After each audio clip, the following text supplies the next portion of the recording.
Yeah, Royal Badness. Hi everyone, my name is Gary Harrison, and welcome to a royal adventure, Prince. Yeah, we're gonna get this Subscribe. Legend.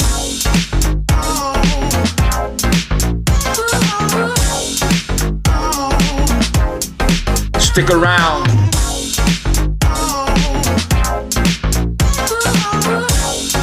Adventure.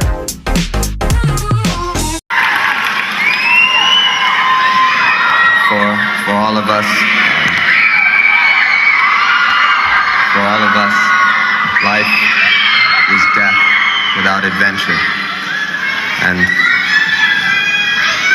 adventure only comes to those who are willing to be daring and take chances. And for all of us, life is death without adventure, and adventure only comes to those who are willing to be daring and take chances.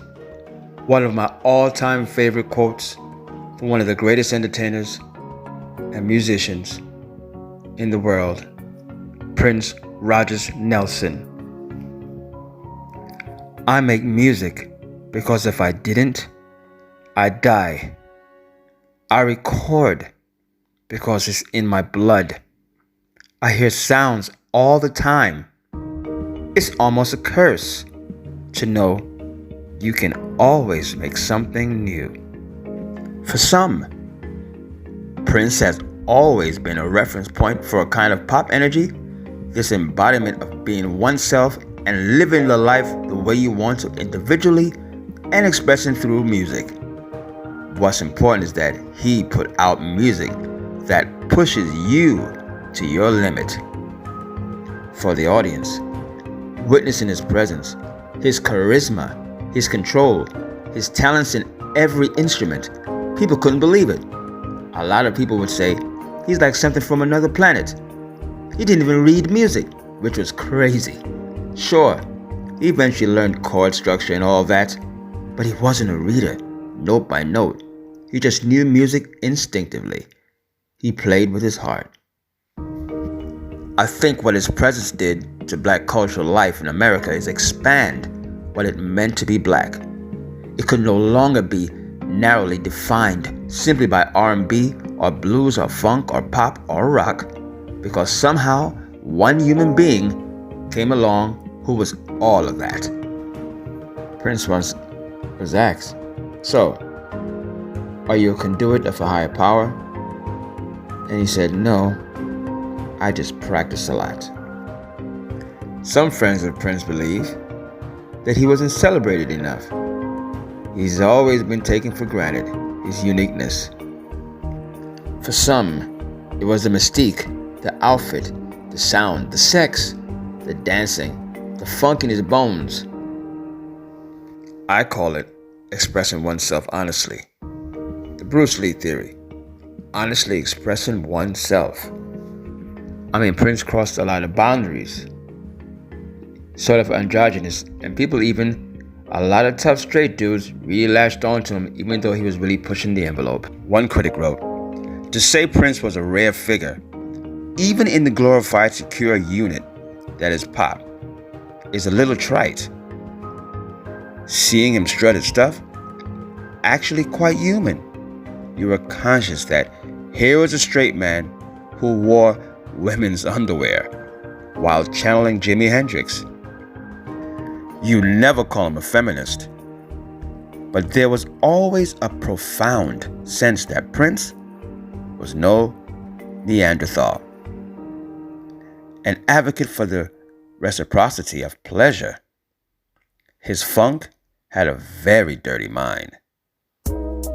The self-explanatory title of his 1980 album. But although he established himself as a sex-mad imp, Prince had the emotional breath to write about HIV, raspberry berets, and doves crying a priapic hippie out of time in psychedelic paisley. He sang from a place of complexity, noting, not unreasonably, that things were much harder in this life than in the afterworld. One of the things that I took note in many people was that Prince was fearless. He was constantly trying things out and probably wasn't intimidated by failure. He just kept going. He was doing exactly and only what he wanted from the very beginning. He was one of those few people that you can say never compromised. Back in the day when Prince came on the scene, he was considered with suspicion by many. He was pervy, too small, too pretty even. He wore high heels and girls' knickers. I remember when I saw Dirty Mind in the department store in New York. It blew me away. I was like, who is that? Someone said to me he was too gay. Then I found out he wasn't. In those masculine times, anything feminine was derided, especially Prince, lip-licking, flamboyant, emotional, but girls loved him. Musicians sometimes helpfully divide themselves into show people or stereotypes. Prince set a torch to that distinction. He is one of the virtuosos. He was disciplined and lived and breathed what he did from a very early age. That's always intimidating for so many, because so many people don't have those things. It takes some forever to find their voice, and some don't have the discipline. But somehow he knew exactly what he wanted and followed through consistently throughout his life. As far as recording is concerned, he did thousands of songs. And obviously, he didn't get every single thing right. He just kept going, and there was always one of those clams with a pearl inside. A friend once said, he loves voices. He's obsessed with great voices, with talent, and he loves women. And I don't mean that in necessarily just a sexual way. I mean, obviously, he appreciates beauty, but he was crazy for talent. Just think of all those female musicians that he brought through who probably wouldn't have gotten a look in if it wasn't for him. Sheila E. He introduced her to the world. Candy Dulfer, an incredible saxophonist. He was the last of the great performers. Like Michael, he was the king, and he was the prince. Now there are none left. They weren't human. The way they performed, they were electrifying.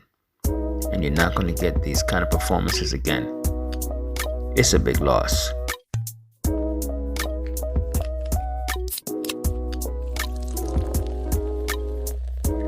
So the year was July 1984. I went to see the movie on Long Island, New York. We viewed the movie 2 times that same day. That's how impressed we were with the film. The music was popping because prior to seeing the film, I had the music a month before. So it was so much fun to watch the cohesive blend of the film in conjunction to this music I was listening to so intensively. Yeah. That was Levittown, Long Island. Strong Island. I was left thinking, he did it. He transformed himself into a mega superstar. It just worked, the whole package. Brilliant album. I was supporting this music since Controversy, his music that is, since it hit the stores back in 81. I saw something in his movement back then. He didn't disappoint. That movie was Purple Rain. It was a culmination of all those very hardship days and nights the man put into the recording studio from 77 on until that point. He deserved every accolade for this masterpiece.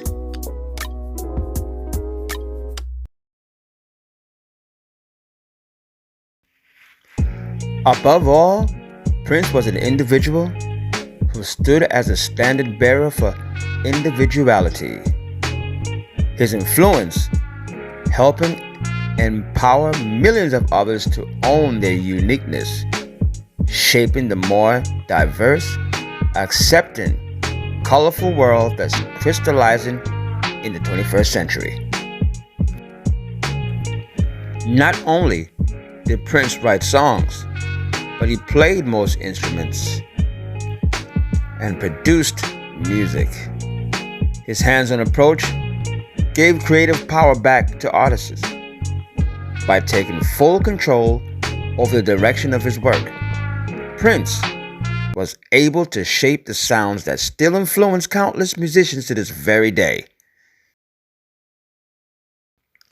One of the most hands-on artists of his or any generation, Prince helped put the creative power back in the hands of artists when he assumed control over most of his musical output.